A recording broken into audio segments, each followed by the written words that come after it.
दोस्तों, मैं सुशांत कुमार और अब आप दक्षिण कौशल देखना शुरू कर चुके हैं।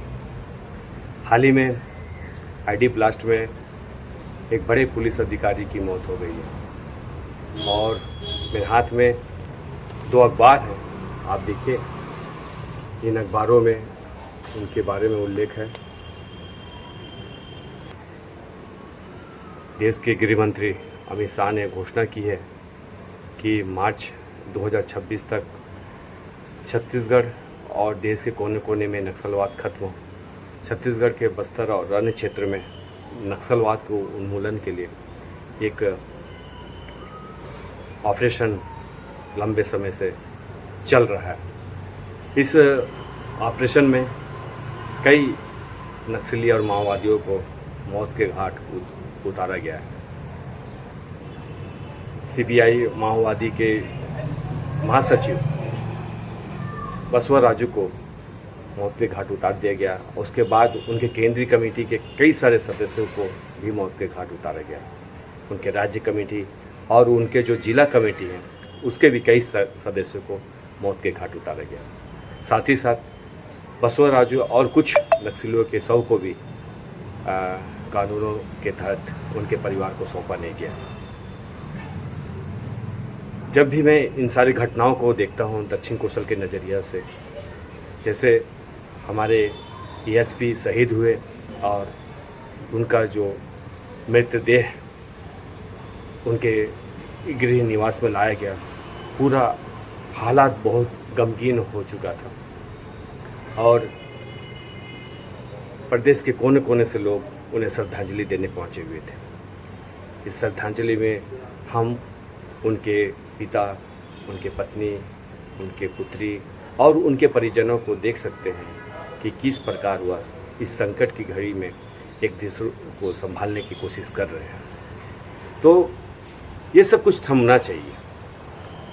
उसी प्रकार जब हम आंध्र में देखते हैं तो जब नक्सलियों के परिजन नक्सलियों के मृतदेह को लेके जाते हैं तो वहाँ की स्थिति भी लगभग शहीदों को श्रद्धांजलि देने जैसे होती है। उन्हें ग्लोरीफाई किया जाता है और बड़े व्यापक ढंग से गाजे बाजे और जुलूस के रूप में हजारों की संख्या में लोग वहाँ पर एकजुट होते हैं। तो दोनों ही स्थितियाँ श्रद्धांजलि देने के लिए जब हमारी सुरक्षा बल उनको मौत के घाट उतारती है तो पूरा मीडिया में उन्हें मौत के घाट उतार दिया गया, मार दिया गया कहा जाता है और उनके परिजन उनको एक शहीदों की तरह सम्मान देते हुए उनका अंतिम संस्कार करते हैं। उसी पना है बस्तर में जहां आदिवासी बड़े पैमाने पे मारे जा रहे हैं। तो सभी के लिए यह स्थिति ऐसा है कि जो आर्थिक, राजनीतिक, सामाजिक जो संकट है हमारे प्रदेश के और देश के, बहुत पहले पूर्व प्रधानमंत्री मनमोहन सिंह ने इसे आंतरिक मामले का सबसे खतरनाक घटना या खतरनाक स्थिति बताया था। तो अब निरंतर हम आशा बंधा रहे हैं कि नक्सलियों को जड़मूल के साथ ही नाश कर दिया जाएगा। वहाँ के आईजीपी ने भी कहा है कि वह और उनकी टीम इसे बहुत जल्दी इनके कब्र में अंतिम कील ठोकेंगे। लेकिन जब कोई पुलिस का जवान या आदिवासी इस घटना में हताहत होते, आने वाला बहुत जल्दी नक्सल समस्या को समाधान करने के लिए हमारा टीम का प्रत्येक सदस्य समर्पण के साथ, पूरा संकल्प के साथ कार्य करेगा और वैसा भी नक्सल संगठन का अंत बहुत निश्चित और निकट नजर आ रहा है। जिस तरीके से विगत समय में उनका काफ़ी बड़ी झटका हुआ, उनके सेंट्रल कमेटी मेंबर्स से लेकर जनरल सेक्रेटरी से लेकर अनेक पीएलजी कैडर्स सबका अलग अलग मुठभेड़ के पश्चात उनके डेड बॉडी सिक्योर किए गए थे। अनेक माओवादी कैडर संगठन छोड़कर आत्मसमर्पण भी कर रहा है और कई लोग गिरफ्तार भी हुआ।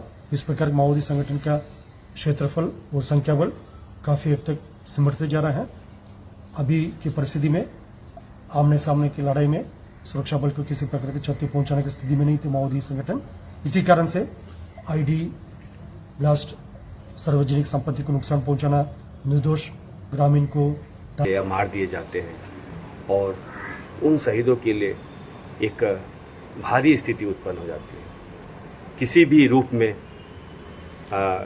व्यक्ति की मौत गमगीन होता है, बहुत ही क्षतिग्रस्त करने वाला होता है। कोशिश ये होनी चाहिए पूरे बस्तर में कि जब यह नक्सली उन्मूलन हो रहा है तो जो कानून को नहीं मानते, जो संविधान को नहीं मानते हैं, ऐसे तमाम माओवादी और नक्सलियों के खिलाफ में कार्रवाई होनी चाहिए, संवैधानिक कार्रवाई होनी चाहिए।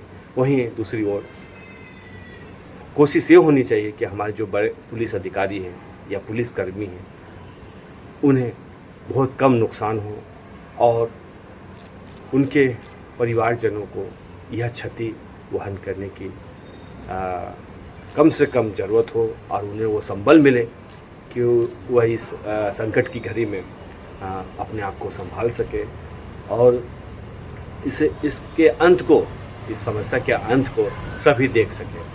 और यह तभी संभव है जब एक शांति की स्थिति निर्मित हो। अगर नक्सली जिद में आते या सरकार जिद में आती है कि हम वार्ता नहीं करेंगे या बीच का कोई रास्ता नहीं निकालेंगे तो ये बहुत ही विवादास्पद स्थिति निर्मित हो जाती है। कोशिश हमारी ये होनी चाहिए कि दोनों के बीच में चर्चा हो। हाल ही में जिस प्रकार भारत की सेना ने पाकिस्तान को मुंह तोड़ जवाब दिया है और एक शांति स्थापना की स्थिति बनी है, वैसे ही नक्सलियों के बीच में भी शांति की स्थिति के लिए बातचीत होनी चाहिए। और चाहे नक्सली हो या चाहे यहाँ पर सुरक्षा बल या आम नागरिक हो या आदिवासी, उनकी इस पूरे घटनाओं में हताहत वो हम रोक सकेंगे।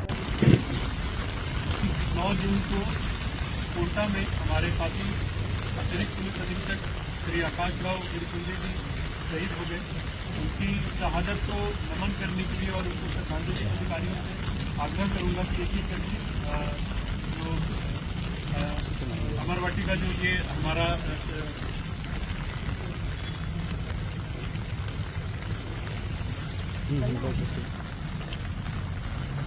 भैया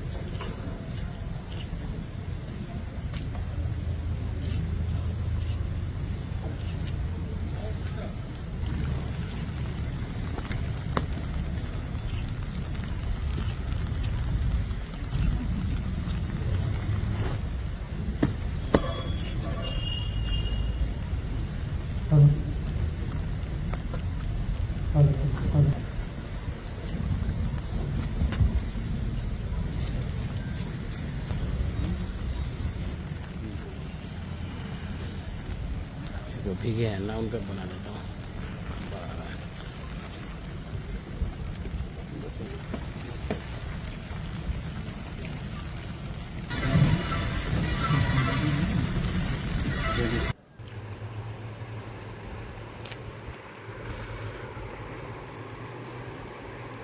किसी भी व्यक्ति की मौत बहुत ही महत्वपूर्ण होती है। किसी की मौत का मूल्यांकन हम बहुत कम करके आंक सकते हैं या फिर किसी की मौत का मूल्यांकन बहुत अधिक करके। लेकिन जिस भी परिवार से जिस भी किसी व्यक्ति का देहांत होता है वह उस परिवार के लिए सबसे भारी होता है। बस्तर की स्थिति ऐसी है कि यहाँ पर सभी एक दूसरे को मारने में उतारू हैं। नक्सली सुरक्षा बल को मौत के घाट उतारने में तुले हुए हैं, तो वहीं सुरक्षा बल नक्सलियों को कानून और व्यवस्था के नाम पर मौत के घाट उतारने में तत्पर है। यह स्थिति जितना जल्दी हो थमनी चाहिए। अगर यह थमती नहीं है तो ज़्यादा दिन दूर नहीं कि बस्तर की स्थिति दक्षिण अफ्रीका की स्थिति की तरह हो जाएगी। अराजकता फैल जाएगी और लोकतंत्र का गला घुटने लगेगा।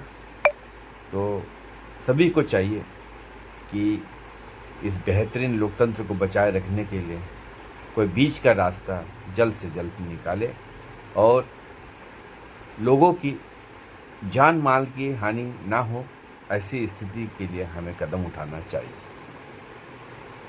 हिंसा से किसी भी समस्या का समाधान लोकतंत्र में कभी नहीं हो सकता है।